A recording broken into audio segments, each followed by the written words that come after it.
Nasa stage ka na ba na wala ka ng pake sa sasabihin ng iba? Watch this. Sana nga narating mo na ang stage na ito sa buhay. Siguro mas tahimik ang buhay mo. Mas may peace, mas may focus, mas may direction. Kasi nga, sa pangarap mo lang ikaw nakatutok. Wala ka ng pake sa mga sasabihin ng iba.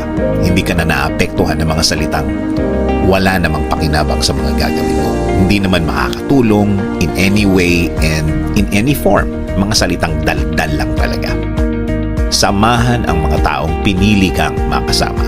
Dahil ang mga taong ito ay willing magbigay ng oras. Oras na pinili nilang i-share sa'yo.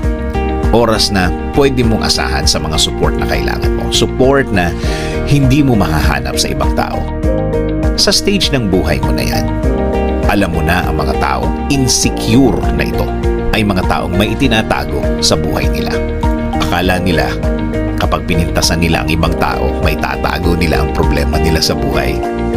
Akala nila the more na may ikinakalat silang mali sa'yo, sumisikat sila at nagiging okay ang tingin ng ibang tao sa kanila.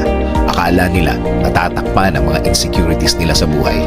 Sa totoo lang, masama ang tingin ng mga taong kinukwentuhan nila sa kanya.